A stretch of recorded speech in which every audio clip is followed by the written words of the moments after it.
তোমালোক সকলোকে বিশ্ব লাৰ্ণিং চেণ্টাৰৰ অন্য এটা ভিডিঅ'লৈ স্বাগতম জনাইছোঁ।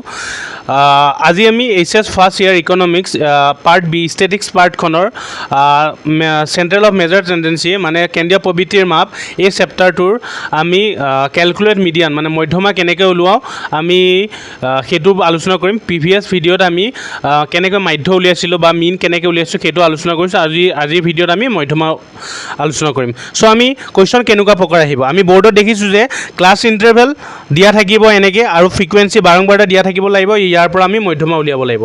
চ' আমি প্ৰথমতে জানিব লাগিব মধ্যমা ওলোৱাৰ ফৰ্মুলাটো। মই ইয়াত লিখিয়ে দিছোঁ মধ্যমা ওলোৱাৰ ফৰ্মুলা যে L plus n/2 minus CF divide by F into I বা কিছু এইচ লিখিলেও হ'ল, তোমালোকে যিকোনো এটা লিখিলেই হ'ল।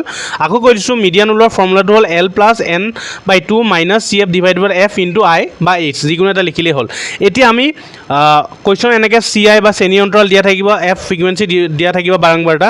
মধ্যমা উলিয়াবলৈ হ'লে প্ৰথমতে আমি CF মানে কুমুলেটিভ ফ্ৰিকুৱেঞ্চি বা সঞ্চয় বাৰম্বাৰতা উলিয়াই ল'ব লাগিব, মানে CFটো উলিয়াই ল'ব, তেতিয়াহে আমি বাকী উলিয়াব পাৰিম। এতিয়া CF কেনেকৈ উলিয়াওঁ চাই যাবা।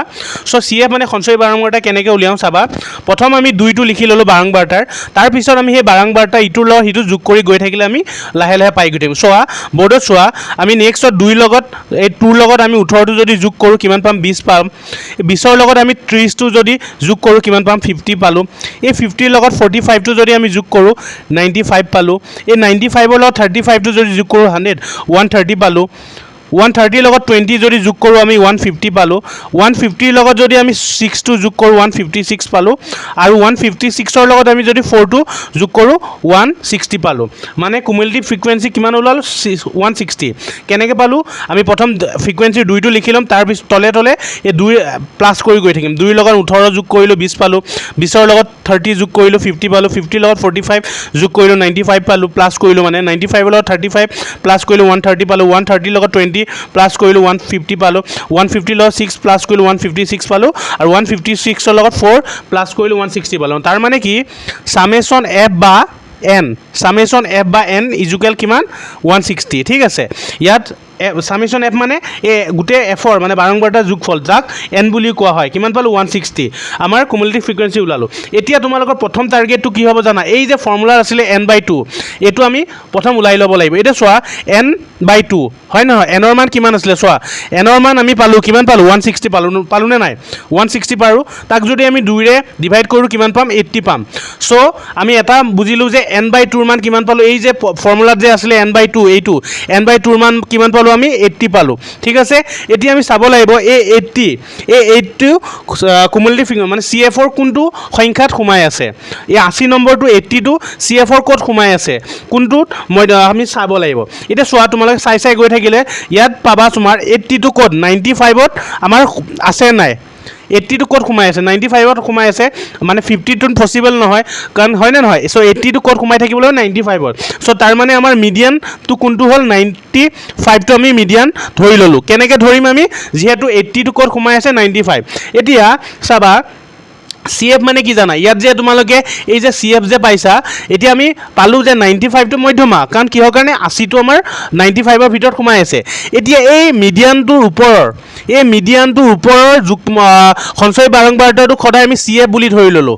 মানে CF কোনটো হ'ব, এই 50টো CF, আৰু এই যোনটো আমাৰ মধ্যমাটো আছে 95ত, সেই তাৰ এগেইনষ্টত যোনটো ফ্ৰিকুৱেঞ্চি আছে বাৰম্বাৰতা আছে সেইটোক F বুলি ধৰি ল'লোঁ। কিমান পালোঁ 45টো আমাৰ কিমান F হ'ল।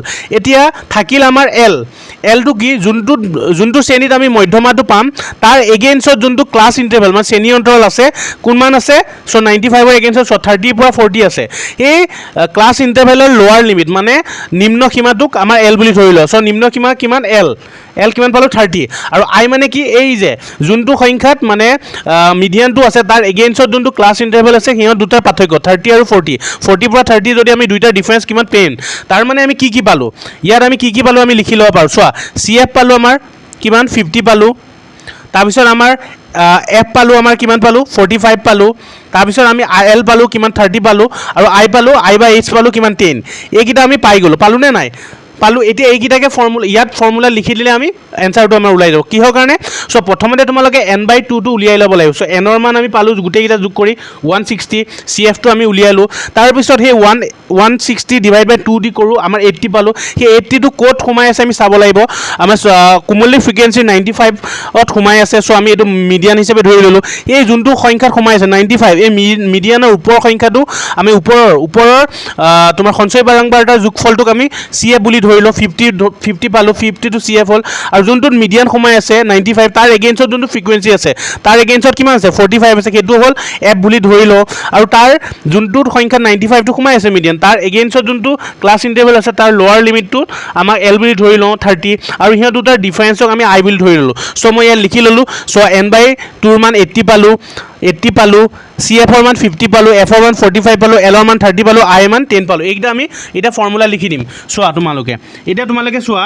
চ' Lৰ মান কিমান পালোঁ আমি Lৰ মান 30 চ' Lৰ মান 30 লিখিলোঁ n/2ৰ মান আমি পালোঁ 80 লিখিলোঁ CFৰ মান কিমান পালোঁ আমাৰ 50 পালোঁ তাৰপিছত নেক্সট আমাৰ Fৰ মান পালোঁ 45 আৰু Iৰ মান বা Hৰ মান কিমান পালোঁ আমি 10 পালোঁ এইখিনি আমি লিখিলোঁ চ' এতিয়া চোৱা এইখিনি লিখাৰ পিছত আমাৰ এইকেইটা কেলকুলেশ্যন কৰিম 30 পালোঁ আমাৰ 80ৰ পৰা 50 যদি আমি মাইনাছ কৰোঁ কিমান পাম 30 হ'ব আৰু ইফালে 45 আৰু ইফালে 10 হ'ল এতিয়া যদি এইটো আমি কেলকুলেশ্যন কেনেকৈ কৰিম চোৱা 5ৰে যদি আমি 10ক ডিভাইড কৰোঁ দুবাৰ যাব আৰু 5ৰে যদি আমি 45 ডিভাইড কৰোঁ 9বাৰ যাব আৰু আমি 9 আৰু 30 থাকিলে চ' ইয়াত আমি যদি 3ৰে ডিভাইড কৰোঁ 9ক 3বাৰ যাব আৰু 30 কিমান বাৰ 10বাৰ যাব চ' তাৰ মানে কিমান হ'ল আমি পালোঁ 30 প্লাছ ইফালে থাকিল 10 আৰু 10 × 2 মানে 20 আৰু 3 চ' তাৰ মানে কি 30 প্লাছ 23 যদি আমি ডিভাইড কৰোঁ আমি কিমান পাম 6.66 এনেকৈ পাই গৈ থাকিম 20ক যদি 3ৰে ডিভাইড কৰোঁ তাৰ মানে কিমান আমাৰ 30ৰ লগত যদি 6.66 আমি প্লাছ কৰি গৈ থাকিম কিমান পাম 36.66 এনেকৈ পাই গৈ থাকিম তো তাৰ মানে 36.67 এইটো হ'ল এনচাৰ 7টো কিহৰ কাৰণে ল'লোঁ মই আগতে কৈছিলোঁ যে দশমিকৰ পিছত 3 নম্বৰ সংখ্যাটো যদি 5 বা 5ৰ সমান বা 5তকৈ ওপৰ থাকে 2 নম্বৰ সংখ্যাটো সদায় আমি একেটা প্লাছ কৰিলোঁ চ' ইয়াত আমি 6ৰ লগত একেটা প্লাছ কৰিলোঁ কিমান হ'ল 7 পাওঁ চ' ইয়াত আমাৰ কিমান পালোঁ মিডিয়ান 36.67 চ' এইটো হ'ল মধ্যমা ঠিক আছে আমি এইটো হ'ল মধ্যমা পালোঁ ঠিক আছে চ' তোমালোকে এবাৰ যদি বুজি পোৱা নাই দুবাৰ তোমাৰ এইটো তোমাৰ ভিডিঅ'টো ৰিপিট কৰি চাই ল'বা তেতিয়া তোমালোকৰ কনচেপ্টটো ক্লিয়াৰ হ'ব ঠিক আছে চ' এনেকুৱা ধৰণৰ ভিডিঅ'ৰ বাবে ঠিক আছে প্লিজ চেনেলটো লাইক আৰু শ্বেয়াৰ ছাবস্ক্ৰাইব কৰি দিবা ধন্যবাদ